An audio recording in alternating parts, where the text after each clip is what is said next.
We decided this week that we're going to do our own brand. We love hashtag food.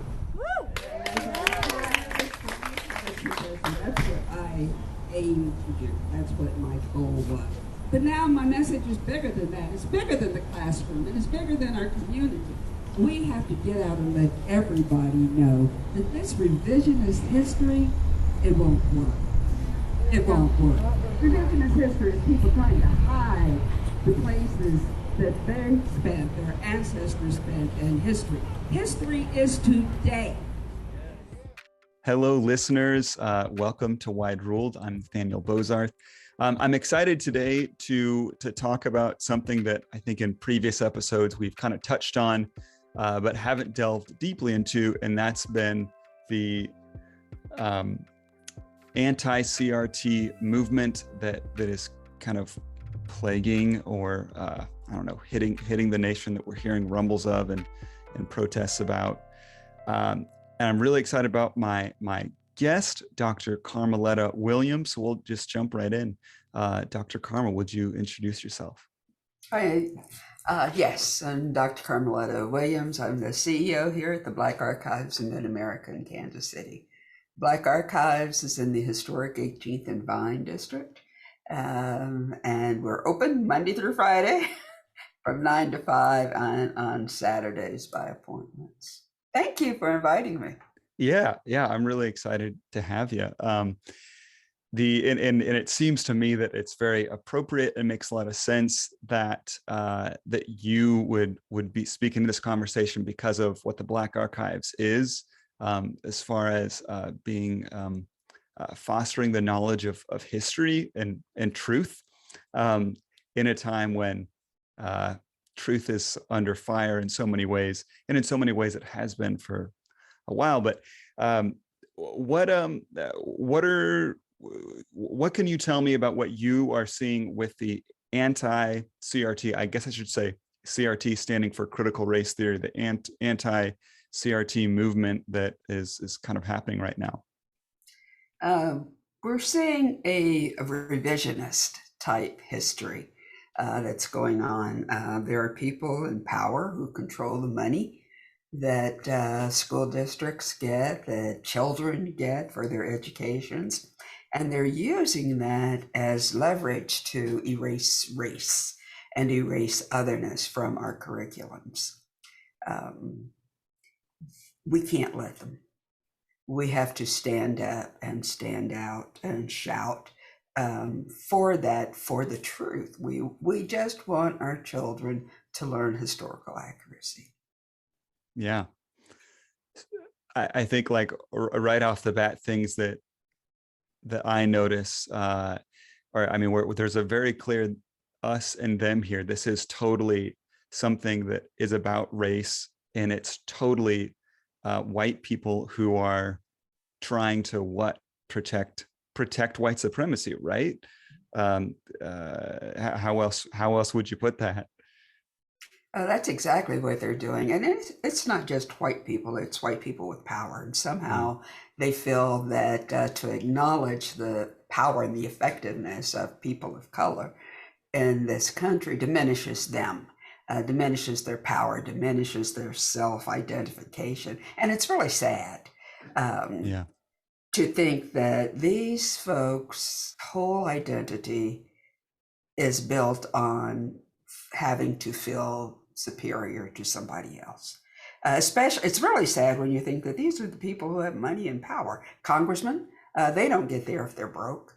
And then they control other people's dollars, and they control what our children's experiences are. But we can't afford to pity them.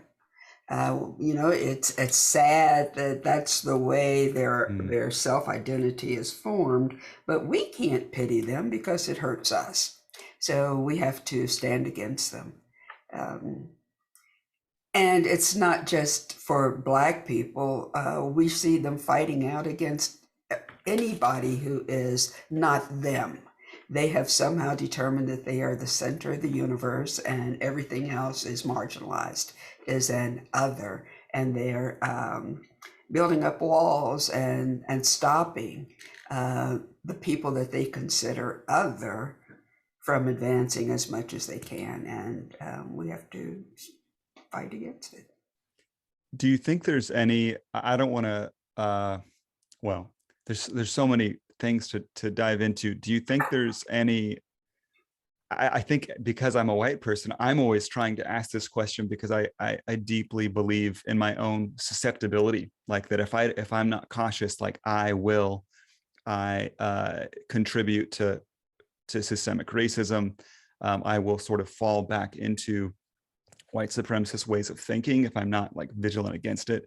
So something that comes to my mind when thinking about these sort of white power brokers who are advancing the anti-CRT rhetoric and even legislation and bills. Do you think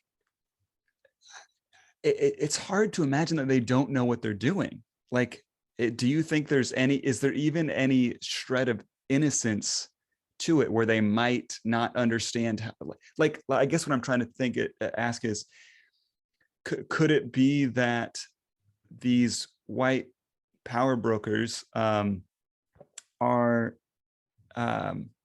that they're actually doing the right thing? Absolutely not. They know what they're doing. They know exactly what they're doing, and they're trying to hold on to that power. And to quote Malcolm X, by any means necessary. And they've forgotten where that came from. It's just like the politicians who were quoting Langston Hughes, "Let America be America again." Well, they left off the last line, "America was never America to me." So, but they are aware of that. They know what they're doing. I remember when I was teaching at a local college, I had a student tell me that she objected to everything that I said because she was not privileged, because she was white. Her parents were not privileged. They worked hard for everything they got. She worked hard for everything she got, and she never even thought about race until she was 26 years old. So I thanked her for making my case, because you will not find a person of color, any color, who will tell you that they have the privilege of not thinking about race until they were 26 years old. So then when we look at these people, these power brokers who are saying, but our history is white, our history is male, our history is straight. It is not. It is not. So just tell the truth and look at it. Look for the truth. You can try to dig as many holes as you want to hide the essence of what America is. It's going to resurface. It's going to come out.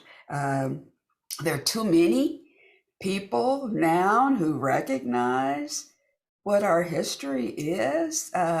So it's like a fool's escapade to say, well, this is what we're going to do, and this is all that's going to be taught, and this is the way we're going to revise history so that our children will only learn this, and then they will feel superior. Give me a break. You know, your children are not going to feel superior because they're white. Not anymore. Those days are gone. They have to recognize, and you would be wise to teach them, that they are part of a larger community that's made up of all kinds of people. We are not a melting pot. We are that quilt that has all of these marvelous, wonderful pieces in it. And we don't want to be a melting pot. They can surely be proud of their whiteness. I'm teaching my children and my grandchildren to be very proud of their blackness. But that doesn't mean that the only way that I can be proud of who I am is if I'm stepping on the backs of somebody else. It's a totally false pride. It's an income, like if you're bemusing yourself into lying about your own history, your own ancestry, like how can that be true pride anyway? It's interesting. I think you've started to touch on it already, but could you kind of define or summarize what is critical race theory in truth? Because I think there's a boogeyman critical race theory, and there's the actual what is critical race theory. Academia has long looked at critical race theory. That simply means if you criticize something, that means that you look at the parts. And then you critique those parts. It doesn't mean that you're negative about it. It means that you're critical thinking, that you're analyzing it. And then we have some people who don't understand that, and they all went to college, so they should. But somehow they have made this be about racial origins in this country. But they don't want to talk about slavery. They want it to be about racial superiority, but they don't want to talk about European prisoners being brought here to start this country, or potato famines, or other reasons that people were brought here. Just tell the truth. Just tell the truth. But instead, they have revised history and they have reimagined it so that somehow there is this new race of people. White people today don't see themselves as those people who came here from different countries, different European countries. They have blended into this monolith of whiteness. And then that whiteness has to take a special layer of power in order for those people who actually overcame many boundaries, many stumbling blocks to be here and to survive here and to thrive here. So then it becomes something different. It becomes a new creature, essentially a different race. And that's what they're fighting to hold on to, that created race, that creative, I don't even want to call it racial pool, because it's not, but because it's something that people imagined. And once they imagined, they worked hard to make it happen. We know about Bacon's Rebellion, where slavery became race-based. There were white and black people enslaved. There were white and black people who were indentured servants. And then with Bacon's Rebellion, some people decided, people with power, white men, who said, we can't let that happen. We've got to separate people by race. So slavery became race-based, indentured servitude.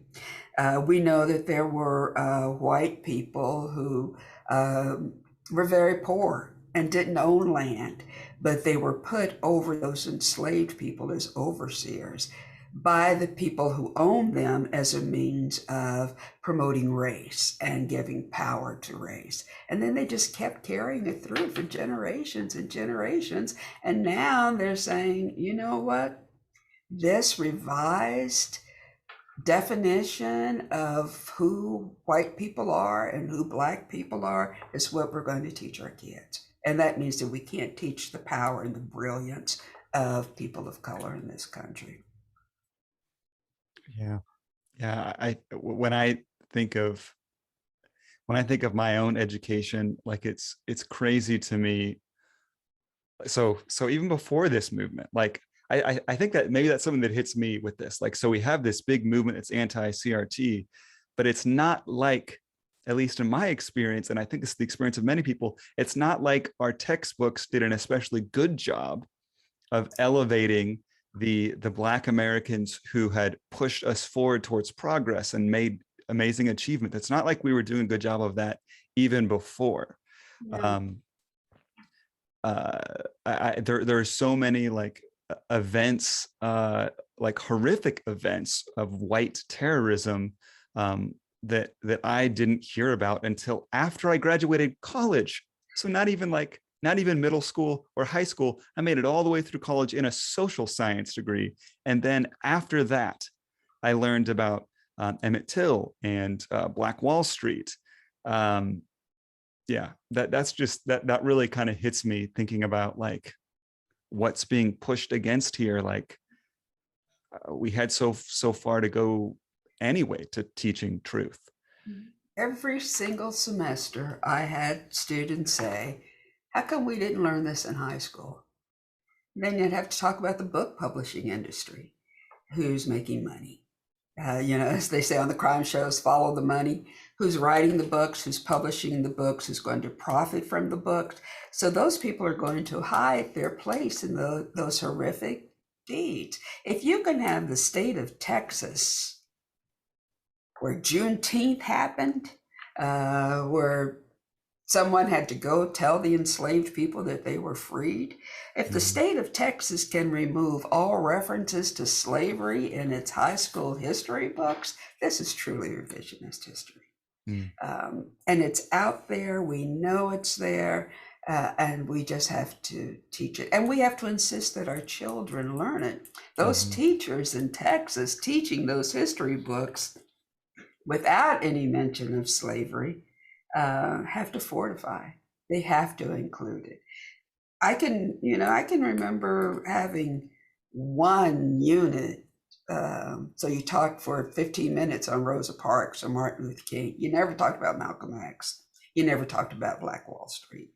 I don't think I did any studying on the Trail of Tears until I was in college.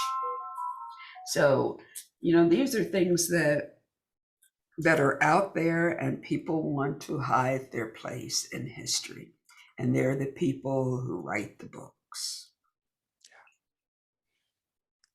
I noticed you're talking and referencing a lot about power, how there's a lot of power dynamics and sort of consolidation of power, protection of power at play. That's what it's all about. And when you look at that power, it's pretty clear, pretty fast, that those people, if this were a psychology class, we would talk about low self-esteem. Because apparently they don't feel like they have enough going on for themselves without it, without having to marginalize other people, without having to erase people from history and from history books. And they can do that because they control the publishing industries, because they have the money to do so, and because they fund the educational systems. But it's all about power, and it's about if I'm going to feel good about myself, then I have to feel better and superior to other people. Really? Come on now. Is that all it takes for you? You don't have to accomplish anything on your own. You don't have to see your place in society as being effective and to helping other people. All of those things that we consider good American traits, you can overlook those. You just need to be able to say, well, I'm better than this person because their skin is darker. Really? I've had people in my career who have said things that just really were meant to put me down. And I would say, okay, let's put your credentials next to mine and let's see who rises to the top. You can't let them do it. You have to stand next to them. You have to stand up to them, and then you have to stand over. I love how you brought that back to that I think is that personal work, the fact that there is an element of this that is incredibly personal for white people, that a way that white supremacy, that racism continues is because white people aren't doing the work to have a sense of self, a sense of self-esteem, a sense of value that is apart from the narrative of racial hierarchy. I think that's really powerful. I have been a parent most of my life, and I would think that as a white parent, I would want to instill things in my children that would make them personally feel good about whom they are. I want them to be smart. I want them to be strong. I want them to be kind. I want them to be civic minded and community connected. I don't want them to feel like the only way that they can be good people is if they're not something else. I think that's a terrible way to try to raise your children. I mean, what do you want for them? Let them see their own personal self-worth and not have to predicate their value on knocking down somebody else. Yeah, I think that something that I think of is how there's like a tension there because I think for so many white people, they think of themselves as being individuals. And because, like you said, so many white people don't even think about the fact that they have race in a socialized sense until they're 26 or older, then they they might think, oh yeah, I do find my value in my personal well-being, like who I am as an individual, because they haven't unraveled the onion of uh, or the scales haven't fallen off their eyes to see race in that way. I, I Unravel the onion. I just wrote it down. well, I don't know. I think I mixed metaphors there. Peel the onion, unravel the ball of twine. I don't know which one. How do you see something that occurs to me is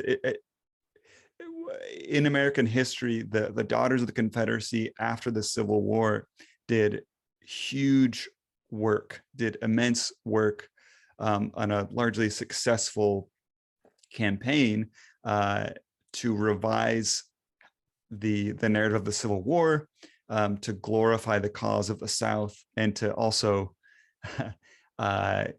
make the claim that that the Civil War was about states' rights and not about slavery.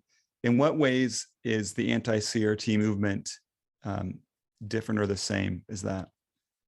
You know, my friend Kevin Wilmot, who's an amazing filmmaker, he's at KU, but he's international. Yeah. He made a movie about that. That some people want to believe that the South won.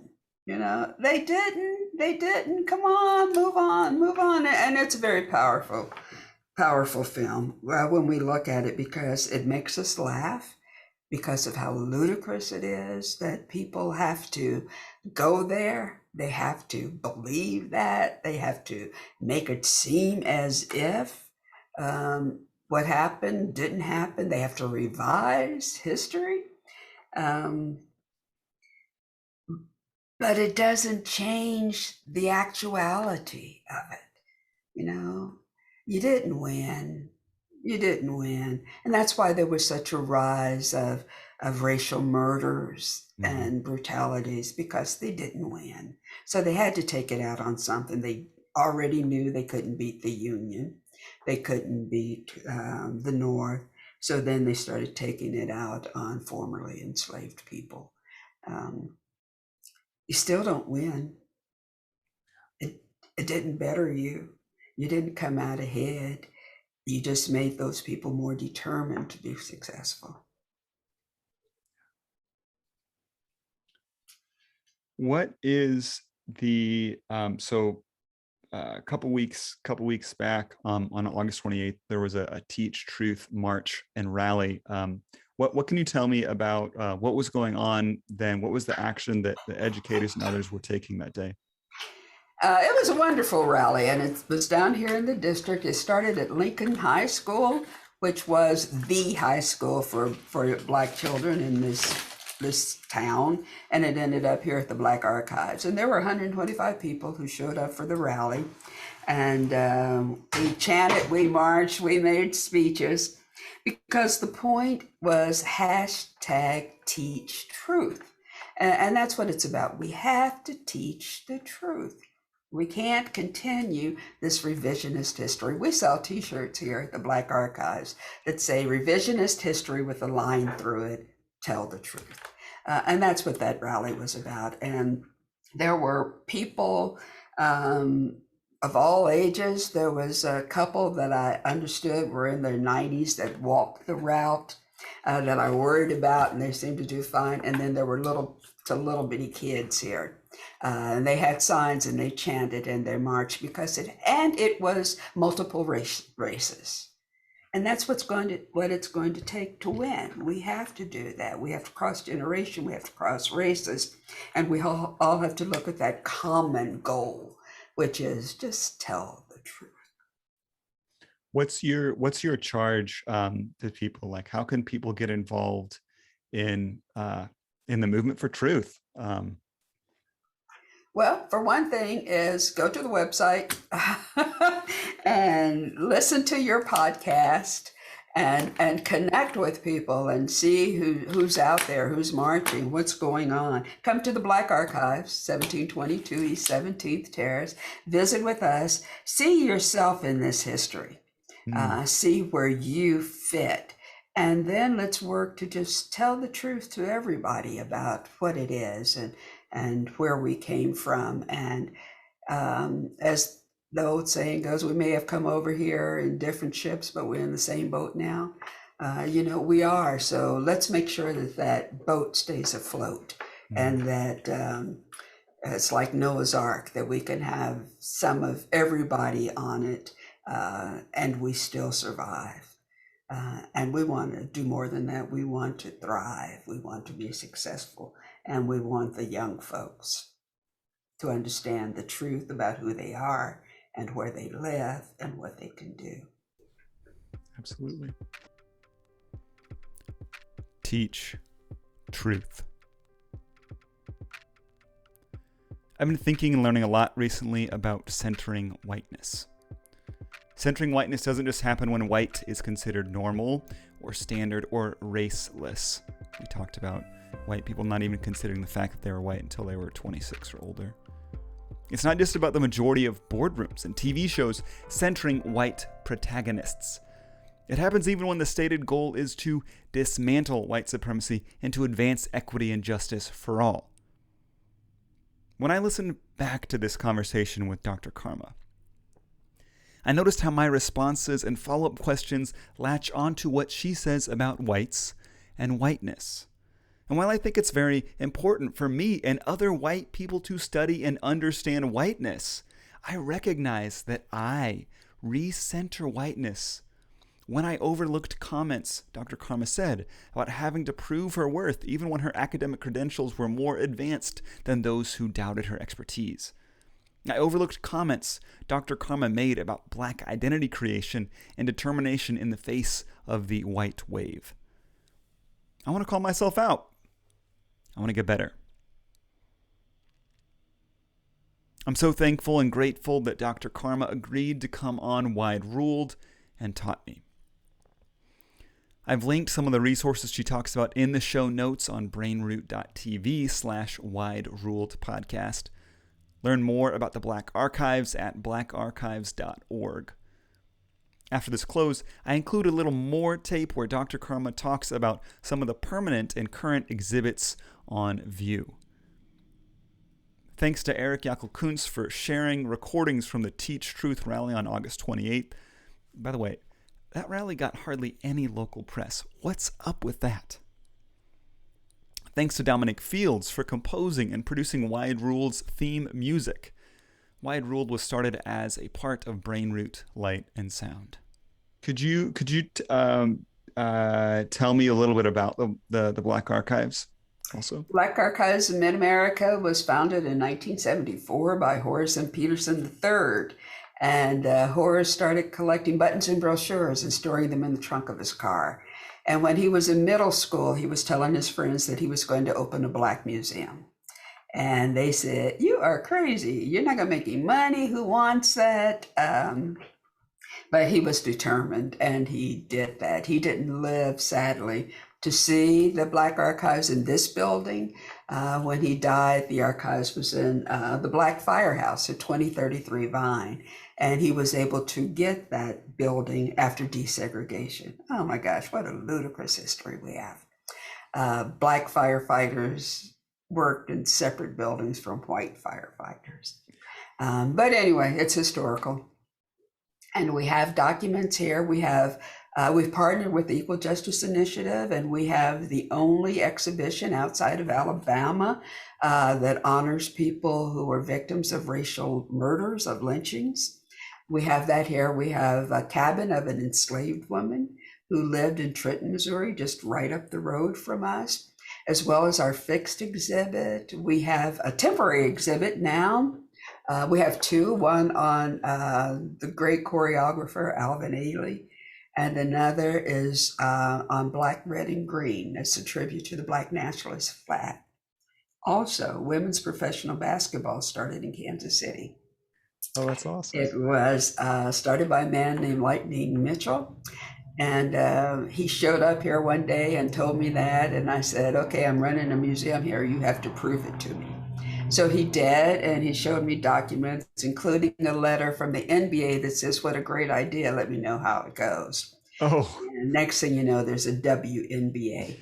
And it's like Negro Leagues baseball. Once people with money and power want it and take it over, then the other one disappears. So we have a museum here, an exhibit here for those women so that we can honor them. We also have a coffee shop and a gift shop. So come by, have lunch, get some coffee, visit, buy a gift. awesome. Awesome.